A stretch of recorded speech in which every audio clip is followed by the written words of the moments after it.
Won't it be Ryan the Great? And today we have another Sully's Top 5 for you. We got top 5 teams in the NFL after week 1 of the 2025-2026 NFL season. Yeah, so we're back, Sully's Top 5. First time in a while, first one of the NFL season. And yeah, I'm sorry, I do apologize. This video getting out a bit late for you guys. Obviously, we always do these on Tuesdays. The problem is that I on Tuesday, my allergies were absolutely killing me. And then I had to go to a soccer game, and the St. Joe's Prep took the third best team in the state to double overtime, won off of a free kick. This being obviously in a soccer game. And so, yeah, obviously double overtime. Game started at 7, got back in around 9:30. And then, obviously, we were not going to release the video then. That late. So we just decided to push it to Wednesday, hopefully just for this week because we have another soccer game next Tuesday as well. So hopefully it all goes according to plan. But you guys, let's just get right into the video. But before we get right into it, guys, make sure you subscribe with your post notifications on. Go subscribe to my brother Living Great Vlogs. Make sure you go subscribe to my second channel at Ryan the Combat Great. Make sure you guys go find me on X or RTG. Make sure you guys go find me on TikTok at Ryan RTG. Make sure you guys go listen to the latest edition of the CR7 podcast. And make sure you guys go follow me on Instagram at Ryan Sulli Sports Media. And without further ado, ladies and gentlemen, let's get right into the video. So starting off with number 5, that being the Baltimore Ravens. Why? All right. Yeah, they blew a 15-point lead in the fourth quarter to Josh Allen and the Buffalo Bills. You know we're going to get into them later. But they still played absolutely incredible throughout the entire, pretty much throughout the entire game, except for the last few minutes. Lamar Jackson, only 19 passes. He did complete 14 of them. A pretty decent passing game, but it really was the run game. Lamar Jackson was 70 yards rushing. Derrick Henry, 169 yards rushing, 9.54 yards per carry, and 2 rushing touchdowns. You can't get much better than that if you are Derrick Henry, who's still one of the best running backs in the NFL. Zay Flowers with 143 yards receiving. He's stepping up to be that number 1 target that Ravens fans have been expecting from him. DeAndre Hopkins, a big catch as well from him to extend the Ravens' lead. Obviously, the defense, nothing short of bad within the fourth quarter. But up until then, they only gave up, 19 points. So up until the fourth quarter, they weren't looking too bad against the Bills. It was just a fourth quarter collapse from the Baltimore Ravens. So, I think if this was all done again, Baltimore might have prevailed. This stuff only happens one in a million.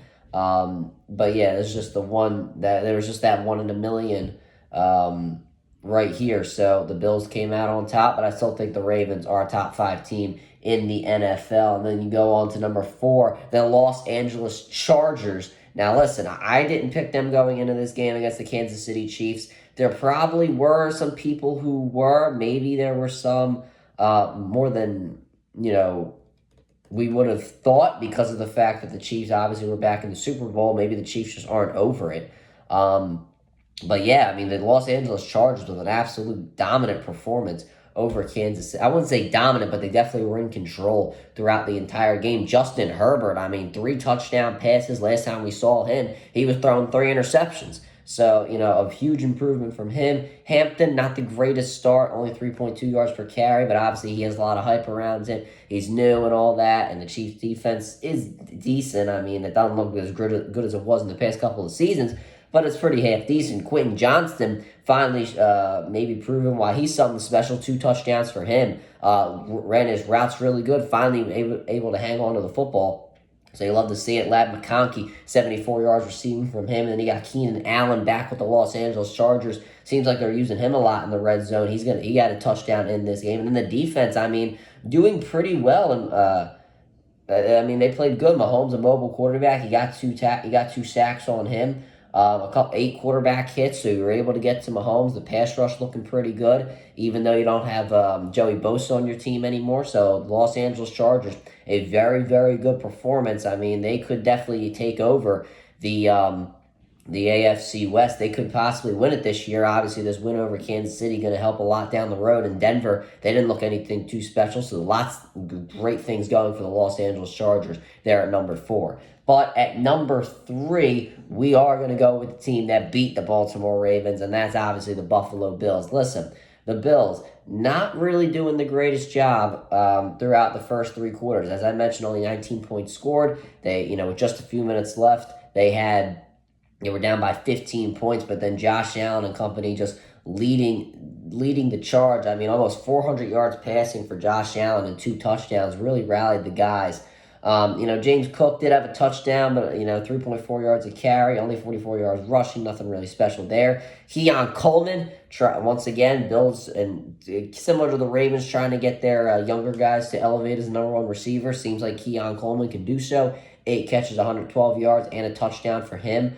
You got Shakir. I really like Palmer. I think it's good that the Bills brought him in. Kincaid also had a touchdown. I'm a big Kincaid guy as well. But yeah, obviously, you gave up 40 points. This was a very high-scoring game. That is to be expected. You're going up against one of the best offenses in the NFL. But, the Bills found a way to win, and that you got to move them up on the list. If Baltimore would have won, then they would have been number 3. But obviously, they didn't pull away with it. So you got to give the Bills number 3, even though it was really just the last few minutes that really propelled them into, or just the last quarter in general, that really propelled them into, taking the cake and taking the game.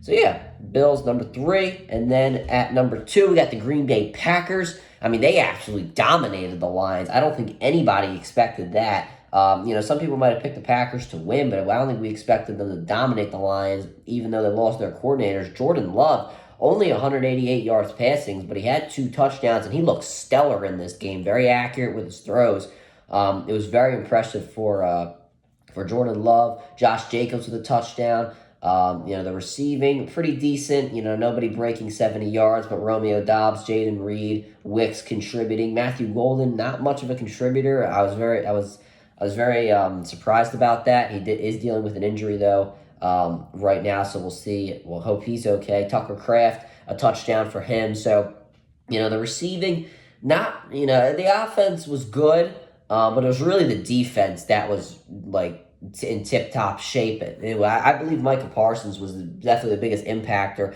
Didn't play most of the snaps because of his back injury, but he was forcing Goff to throw in bad decisions, had a sack in the game, just a lot of impact from Micah Parsons just because of his bare presence in the game. You could tell every time he was in the game, it seemed like the Lions, they just didn't know how to defend him, and he was, as I just mentioned, forcing Goff into bad decisions, and it led to, obviously, some turnovers for Green Bay, also led to punts and whatnot. But yeah, the defense for Green Bay, very, very good in this game. So you got to give them credit where credit is due. Maybe all those defensive draft picks, it's now coming out to help them when they had Aaron Rodgers on their team. But the number 1 team in the NFL, the Philadelphia Eagles, I don't think there's any dispute about this as we speak. Obviously, the Eagles, they lost Jalen Carter on the first play, so I think they would have dominated more if saying they had him in the game.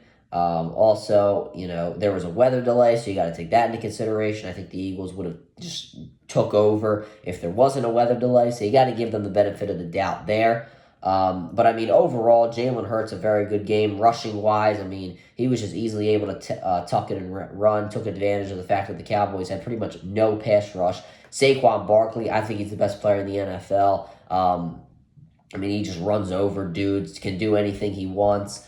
I feel like this is kind of similar to Green Bay, where, it wasn't, the stats don't really show much of an offensive overload, but it still was a very solid game for the offense. Then the defense for the Eagles, once again, even without Jalen Carter, it was solid. Obviously, the CeeDee Lamb drops helped, but I thought the pass rush was decent. I thought the run defense could have been a bit better.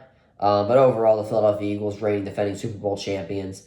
Lots of things went on in this game, and now they got the Chiefs next week, so we'll see if they can stay at that number 1 spot.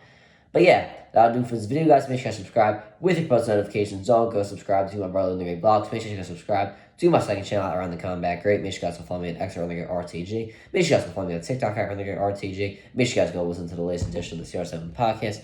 And make sure you guys will follow me on Instagram at Ryan Sulli Sports Media. And as always, Ryan the Great out. Peace.